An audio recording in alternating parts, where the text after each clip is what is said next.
aja. Santai wis tak backup Biarin. record. Oke, baik. Bismillahirrahmanirrahim. Assalamualaikum warahmatullahi wabarakatuh. Waalaikumsalam warahmatullahi wabarakatuh. Kami dari kelompok 4 akan mempresentasikan hasil review kami dalam review jurnal dengan judul Lesson Learned: The Operation of the Pilot Scale Geothermal Power Plant 3 MW in Kamojang, Indonesia. Mas. Nah, pertamanya izin memperkenalkan diri dulu. Kami dari kelompok 4. Yang pertama ada saya di Pak Arif.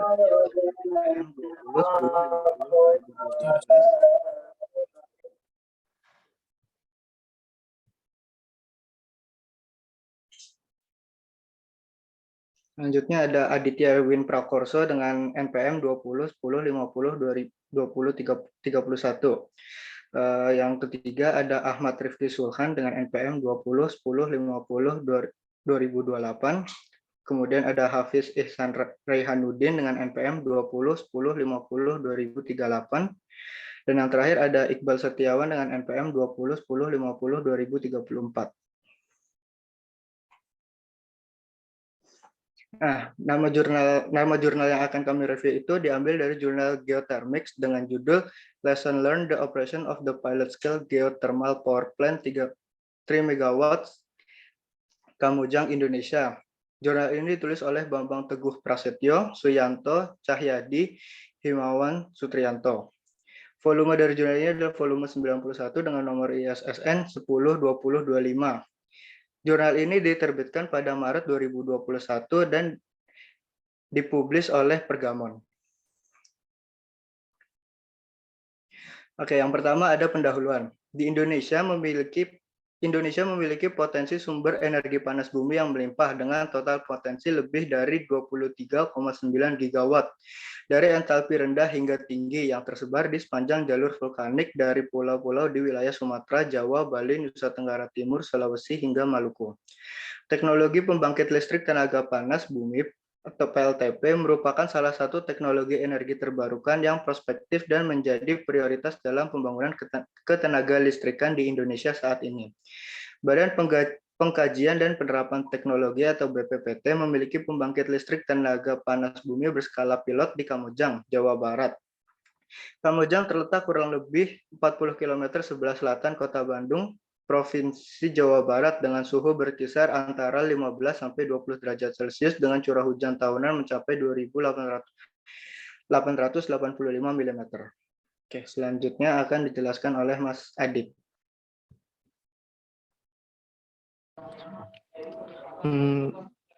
Di Indonesia, semua pembangkit listrik untuk keperluan internal dan komersial harus memiliki sertifikat operasi atau SLO dari Kementerian Sumber Daya Mineral dan Energi (SDM).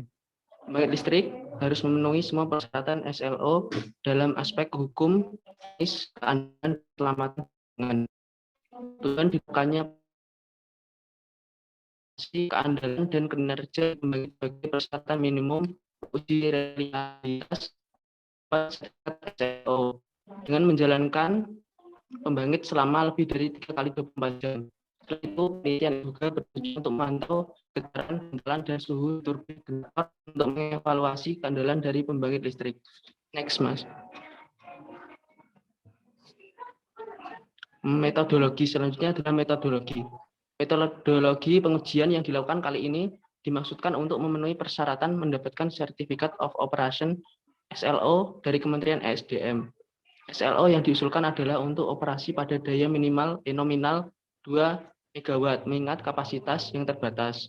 Pengujian yang dilakukan adalah pengujian sinkron atau synchronous test dengan menjalankan pembangkit selama 5 kali 24 jam dimulai pada tanggal 21 November 2019 berhenti beroperasi pada 25 November 2019. Yang kedua adalah pengujian difokuskan pada tekanan, suhu dan laju aliran massa uap di wellhead P1, T1, dan F1. Tekanan, suhu, dan laju aliran massa uap pada pipa saluran masuk turbin sebelum saringan P5, T5, dan F5. Tekanan uap tersaingan P5 kan. Kehilangan tekan pada saringan uap di PS. Kemudian dikeluarkan dari listrik efisiensi pemanfaatan NU dan vakum kondensor dan suhu P8 dan T8, getaran dan suhu bantalan. Pada makalah ini, data hasil pengujian disajikan hanya selama 92 jam operasi dari tanggal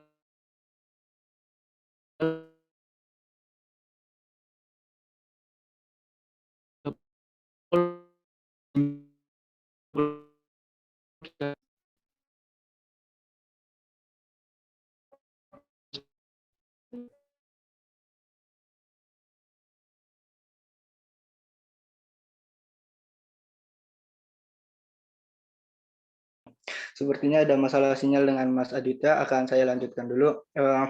Tadi pada makalah ini data hasil pengujian disajikan hanya selama 92 jam operasi, yaitu dari tanggal 21 November pukul 12.30 UTC plus 7 hingga 25 November 2019 pukul 8.30 UTC 7. Next, Mas. Nah, selanjutnya hasil pembahasan akan dilanjutkan oleh Mas Rifki apa Mas itu tadi ya? Ya, saya. Oke. Ya, saya. Terima kasih. Ya. Sekarang kita berada di hasil dan pembahasan. Berdasarkan penelitian yang dilakukan, didapatkan hasil sebagai berikut. Daya listrik yang dihasilkan sejak startup pada 21 November 2019 pada pukul 12.30 UTC plus 7 jam 7 kemudian dikurangi menjadi 1,8 megawatt selama 8,25 jam. Akibatnya anomali ketinggian air di kondensator dan kembali beroperasi normal pada tanggal 22 November 2019 pukul 9 UTC plus jam 7 pada daya sekitar 1,8 sampai 2 megawatt hingga akhir pengujian. Selanjutnya P5 sejak pengujian awal telah sedikit lebih rendah dari tekanan di desain. P5 pada meja 2 sekitar 6,45 bara. P5 menurunkan secara linear menjadi sekitar 5,9 bara pada akhir pengujian karena tekanan uap di wellhead telah menurun. T5 sejak pengujian awal telah lebih tinggi dari suhu desain sekitar 179 Celcius dan secara linear juga turun menjadi sekitar 177 Celcius di akhir tes.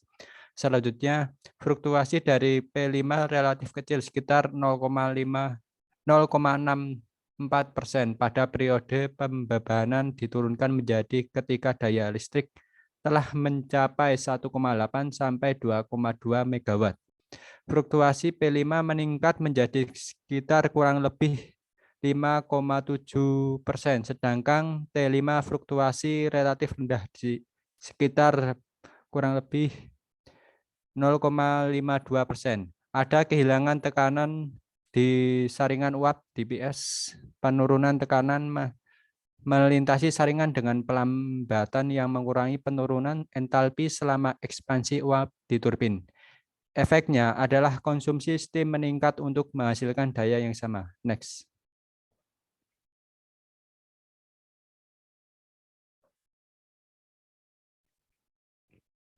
Tekanan kondensator P8 dan daya listrik selama pengujian pada daya listrik rendah vakum kondensator dapat mencapai nilai desain min 0,8 bar. Kevakuman kondensator secara bertahap turun menjadi sekitar min 0,625 bar.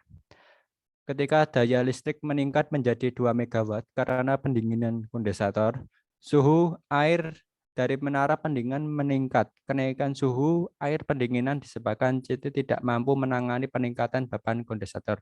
Selanjutnya SSC5 Specific Steam Consumption relatif tinggi pada daya rendah kurang dari 0,7 megawatt. Meskipun kondensator vakum relatif baik di sekitar nilai desain min 0,68 bar, SSCE5 ditingkatkan menjadi sekitar 14 kilowatt dengan daya listrik sekitar 2 megawatt, namun SSC1 dan SSC5 masih tinggi dan belum mencapai nilai desain ekonomisnya. Kemudian penyebab fenomena ini adalah kevakuman kondensator dan tekanan uap yang masuk ke turbin menurun secara bertahap.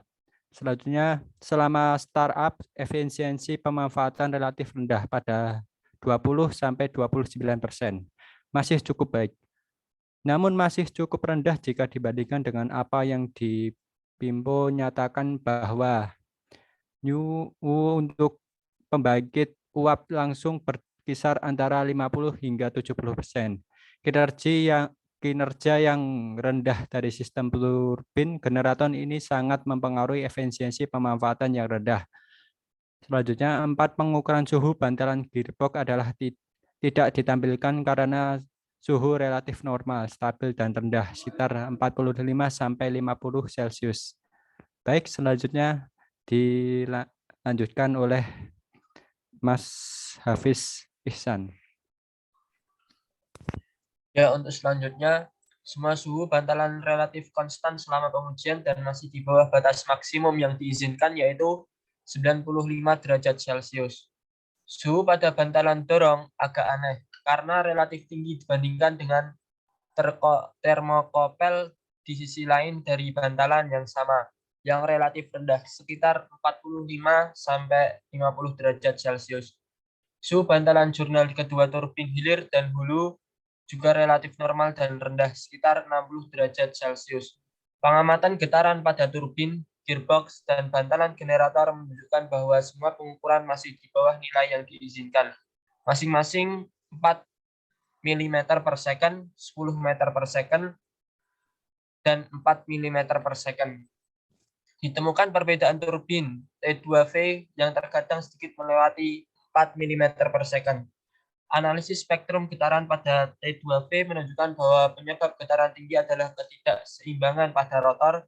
Selain itu ada efek resonansi dari getaran generator. Ya, selanjutnya, slide selanjutnya. Kesimpulan, GPP BPPT 3 MW skala pilot telah melakukan pengujian sinkron 92 jam. Dengan sambungan jaringan PLN 20 kV, pembangkit percontohan terus beroperasi lebih dari 3 kali 24 jam dalam kisaran pembangkit listrik 1,8 sampai 2,2 MW. Untuk memenuhi uji keandalan SLO, selama 92 jam operasi pengujian sinkron, semua data operasi dicatat dalam sistem akuisisi data.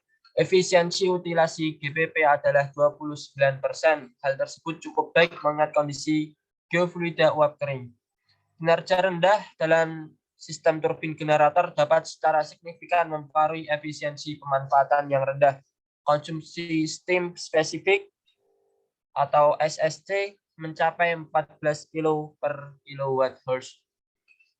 Ya, untuk selanjutnya pada Mas Iqbal dipersilahkan. Ya, terima kasih. Melanjutkan dari Mas Hafiz Ihsan. Efisiensi ini harus ditingkatkan dengan mengatasi masalah kehilangan tekanan pada steam strainer, meningkatkan kevakuman kondensor, dan memperbaiki desain dan fabrikasi turbin. Getaran dan suhu bantalan dioperasikan dalam kondisi stabil di bawah batas alarm. PLTG tersebut telah berhasil mengikuti fluktuasi kebutuhan listrik di jaringan PLN 20 kV. Secara teknis, hasil pengujian memenuhi syarat untuk mendapatkan SLO. Hingga akhir pengujian di pembangkit tersebut telah menghasilkan listrik sekitar 526 MWh dengan beban tertinggi 2,2 MW. Kemajuan pengujian ini menjadi tahap yang menjanjikan untuk pengembangan peralatan GPP dengan manufaktur lokal. Jurnal ini diambil dari referensi-referensi berikut, yaitu ada dari K. Baumann tahun 1921 dengan judul Some Recent Development in Large Steam Turbine Practice di Electrical Engineer, buku 59 halaman 565 sampai 623.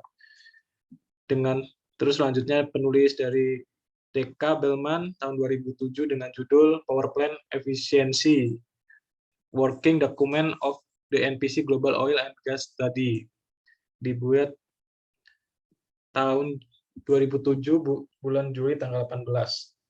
Terus selanjutnya ada Air Bertani tahun 2016 dengan judul Geothermal Power Generation in World 2010 sampai 2014 update report.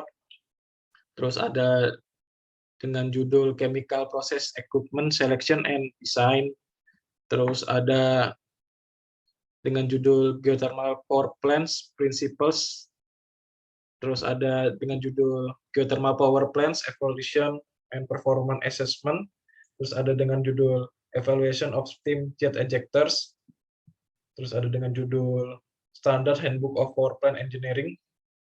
Terus selanjutnya ada dengan judul Thermodynamic Assessment of Plant Power Efficiency for HTR's Power Conversion System.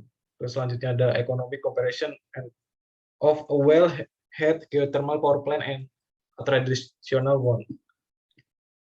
Dan masih ada banyak di sini. Ya, kita sudah sampai di akhir dari presentasi ini. Bila ada kekurangan dari kelompok kami mohon maaf yang setulus-tulusnya. Terima kasih. Wassalamualaikum warahmatullahi wabarakatuh. Waalaikumsalam warahmatullahi wabarakatuh.